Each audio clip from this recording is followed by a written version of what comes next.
அப்போஸ்தலருடைய நடபடிகள் 4ஆம் அதிகாரம்.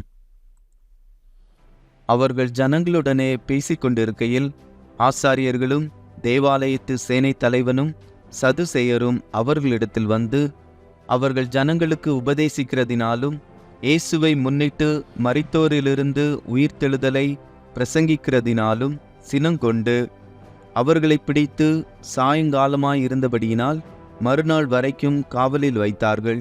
வசனத்தை கேட்டவர்களில் அநேகர் விசுவாசித்தார்கள். அவர்கள் தொகை ஏறக்குறைய 5000 மறுநாளிலே ஜனங்களுடைய அதிகாரிகளும் மூப்பரும் வேதபாரகரும் பிரதான ஆசாரியனாகிய அன்னாவும் காய்பாவும் யோவானும் அலெக்சந்தரும் பிரதான ஆசாரியருடைய குடும்பத்தார் யாவரும் எருசலேமிலே கூட்டங்கூடி அவர்களை நடுவே நிறுத்தி, நீங்கள் எந்த வல்லமையினாலே எந்த நாமத்தினாலே இதை செய்தீர்கள் என்று கேட்டார்கள்.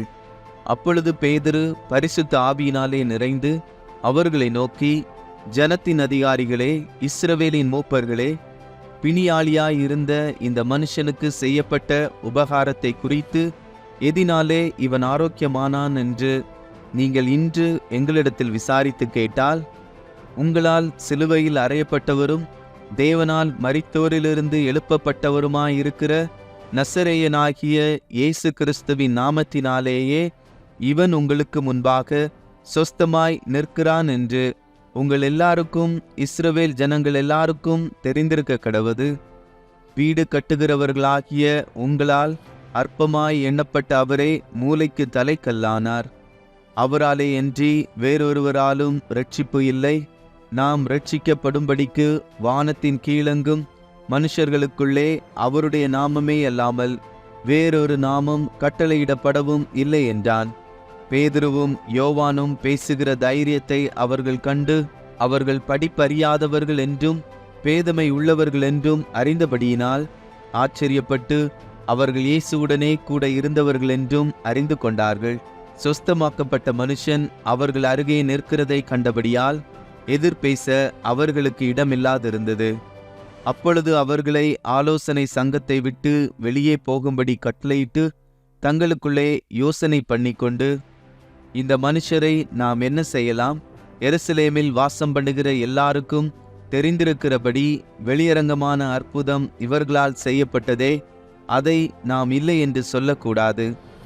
ஆகிலும் இது அதிகமாய் ஜனத்துக்குள்ளே பரம்பாதபடிக்கு இது முதல் ஒருவரோடும் இந்த நாமத்தை குறித்து பேசக்கூடாதென்று அவர்களை உறுதியாய் பயமுறுத்த வேண்டும் என்று சொல்லிக்கொண்டு அவர்களை அழைத்து இயேசுவின் நாமத்தை குறித்து எவ்வளவும் பேசவும் போதிக்கவும் கூடாதென்று அவர்களுக்கு கட்டளையிட்டார்கள்.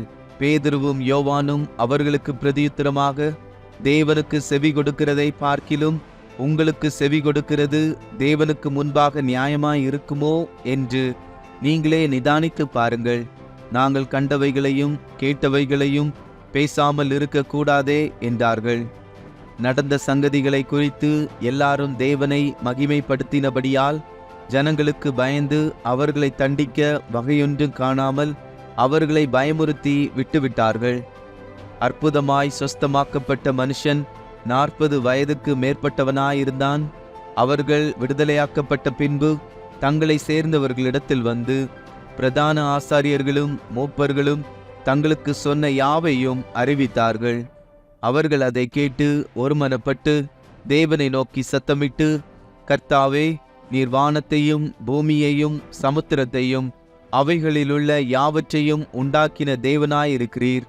புறஜாதிகள் கொந்தளித்து ஜனங்கள் விருதா காரியங்களை சிந்திப்பானேன் என்றும், கர்த்தருக்கு விரோதமாகவும் அவருடைய கிறிஸ்துவுக்கு விரோதமாகவும் பூமியின் ராஜாக்கள் எழும்பி நின்று அதிகாரிகள் ஏகமாய் கூட்டம் கூடினார்கள் என்றும் தேவரீர் உம்முடைய தாசனாகிய தாவீதின் வாக்கினால் உரைத்தீரே. அந்தபடி உம்முடைய கரமும் உம்முடைய ஆலோசனையும் முன்குறித்தவைகள் யாவையும் செய்யும்படி ஏரோதும் பொந்தியு பிலாத்தும் புறஜாதிகளோடும் இஸ்ரவேல் ஜனங்களோடும் கூட நீர் அபிஷேகம் பண்ணின உம்முடைய பரிசுத்த பிள்ளையாகிய இயேசுவுக்கு விரோதமாய் மெய்யாகவே கூட்டம் கூடினார்கள். இப்பொழுதும் கர்த்தாவே, அவர்கள் பயமுறுத்தல்களை தேவரீர் கவனித்து உம்முடைய பரிசுத்த பிள்ளையாகிய இயேசுவின் நாமத்தினாலே அடையாளங்களும் அற்புதங்களும் நடக்கும்படி செய்து பிணியாளிகளை குணமாக்கும்படி உம்முடைய கரத்தை நீட்டி உம்முடைய ஊழியக்காரர் உம்முடைய வசனத்தை முழு தைரியத்தோடும் சொல்லும்படி அவர்களுக்கு அனுக்கிரகம் செய்தருளும் என்றார்கள். அவர்கள் ஜெபம் பண்ணின போது அவர்கள் கூடியிருந்த இடம் அசைந்தது. அவர்கள் எல்லாரும் பரிசுத்த ஆவியினால் நிரப்பப்பட்டு தேவ வசனத்தை தைரியமாய் சொன்னார்கள்.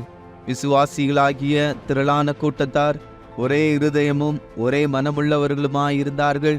ஒருவனாகிலும் தனக்குள்ளவைகளில் ஒன்றையும் தன்னுடையதென்று சொல்லவில்லை. சகலமும் அவர்களுக்கு பொதுவாயிருந்தது. கர்த்தராகிய இயேசுவின் உயிர்த்தெழுதலை குறித்து அப்போஸ்தலர்கள் மிகுந்த பலமாய் சாட்சி கொடுத்தார்கள். அவர்கள் எல்லாரும் மேலும் பூரண கிருபை உண்டாயிருந்தது. நிலங்களையும் வீடுகளையும் உடையவர்கள் அவைகளை விற்று விற்கப்பட்டவைகளின் கிரயத்தை கொண்டு வந்து அப்போஸ்தலருடைய பாதத்திலே வைத்தார்கள்.